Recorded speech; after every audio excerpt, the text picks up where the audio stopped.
Ya ayyuhalladzina amanu taqullaha wa qulu qawlan sadida yuslih lakum a'malakum wa yaghfir lakum dhunubakum wa may yuti'illaha wa rasulahu faqad faza fawzan 'azima. Shadaqallahu adzim ma'asyiral muslimin rahimakumullah. Innal hamdalillah wa sarana syukur kita sanipun Allah subhanahu wa ta'ala yang kurnianya melimpah dan kuat takdirnya selalu berlaku sehingga limpahan rahmat taufik hidayah yang diberikan kepada kita dan sekaligus takdirnya di dalam menjalankan seluruh makhluknya termasuk kita pada siang hari ditakdirkan oleh Allah bisa menjalankan taat di hari yang dimuliakan ini. Mudah-mudahan hadir kita, duduk kita, ibadah kita diterima oleh Allah Subhanahu wa ta'ala.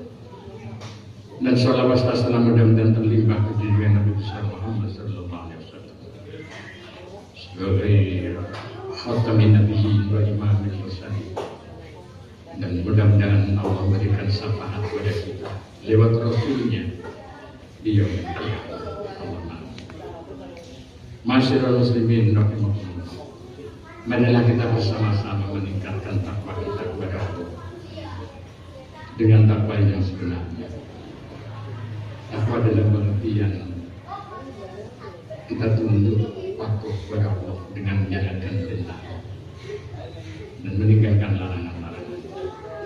Karena dengan takwa itu adalah mengantarkan hamba dalam kedudukan yang tinggi di sisi Rabbnya. Dan marilah kita renung sejenak. Pada saat ini kita berada di bulan yang diistimewakan oleh Allah Subhanahu wa ta'ala,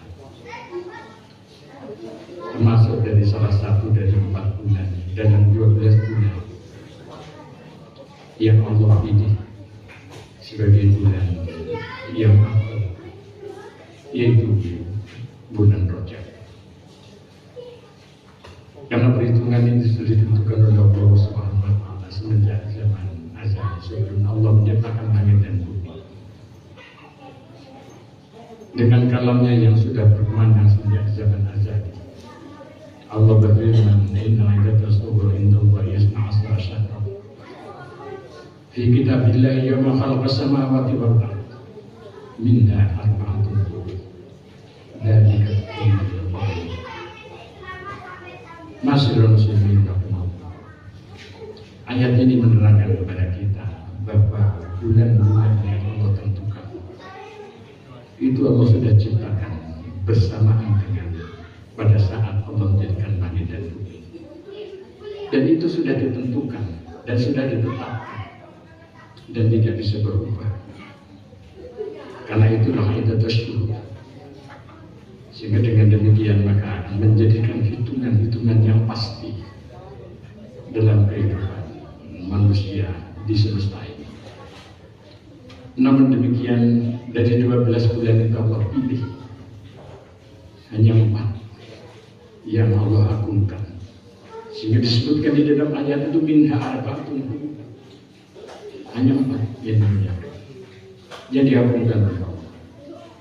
3 bulan berturut-turut berupa Dzulhijjah, Muharram, dan satunya adalah Rajab. Mengapa Rajab menjadi istimewa?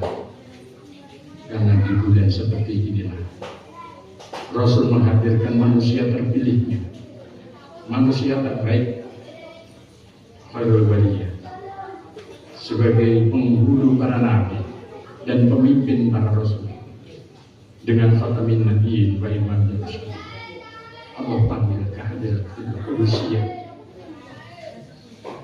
satu peristiwa itu menjadi salah satu dari sekian banyak mukjizat Allah yang diberikan kepada Rasulullah sallallahu alaihi wasallam, yaitu peristiwa Isra dan Mi'raj.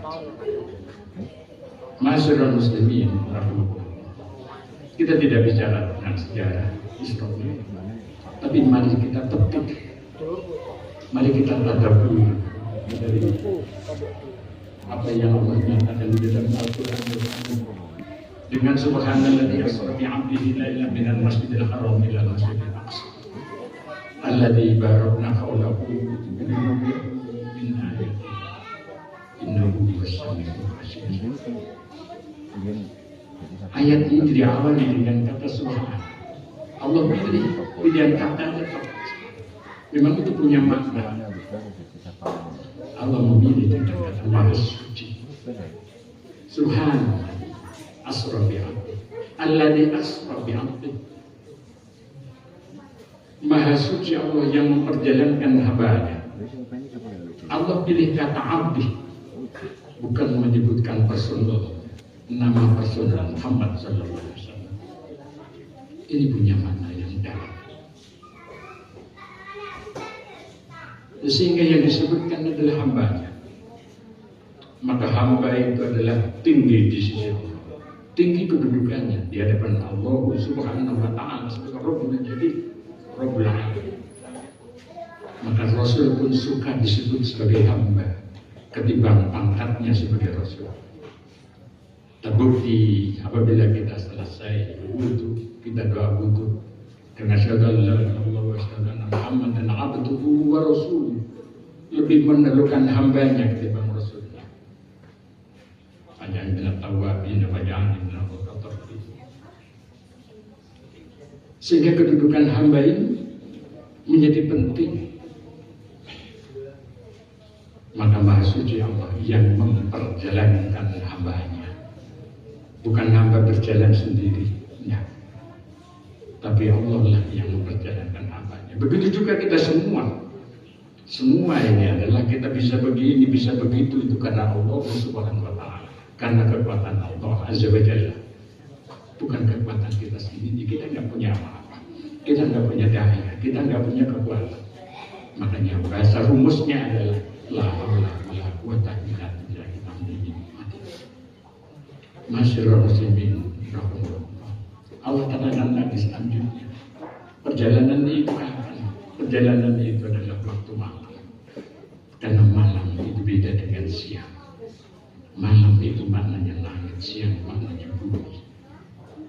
Dan perjalanan itu minal aina ila aina. Perjalanan itu hanya minal masjidil haram ila masjidil aqsa. Maknanya adalah bahwa perjalanan itu adalah perjalanan dari masjid ke masjid. Minal makan ila makan. Makanya yang mana? Makanya yang masjid. Apa itu masjid? Masjid adalah tempat sujud. Artinya ya, ketika kita berjalan di muka bumi, dimanapun kita berada, kita harus selalu dalam keadaan sujud.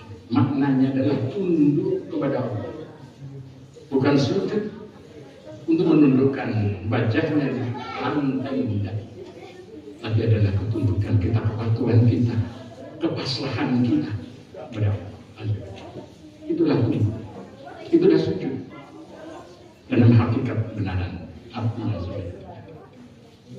Oleh karena itu, minal masjid ila masjid, kemanapun kita berada adalah demi taat pada Allah, demi mentaati Allah, demi menjalankan perintah Allah, demi menjauhi larangan, dimanapun kapanpun. Maka diterusi dengan barokna haulahu linnuyahu min ayatina. Apabila sudah demikian, kapasitas orang yang selalu tunduk dan patuh pada Allah pasti memiliki keberkahan di dalam hidupnya. Keberkahan bukan untuk dirinya, tapi juga untuk lingkungan dan seterusnya. Itulah barokah. Bukan keberkahan dari Masjidil Haram ke Masjidil Aqsa, itu terlalu sedikit, tapi keberkahan semua. Keberkahan bagi lingkungan di mana manusia yang menghamba kepada Allah adalah pasti dampaknya baik kepada lingkungan sesamanya, termasuk dengan flora dan alam sekitarnya. Masyarul muslimin rahimahullah. Itulah tadabbur. Bukan kita menafsirkan hukum, tapi mentadabburi, mengambil seri terangan, mengambil makna terdalamnya di dalam Al-Quran. Bukan mengurai arti, tetapi mentadabbur. Dan tadabbur itulah yang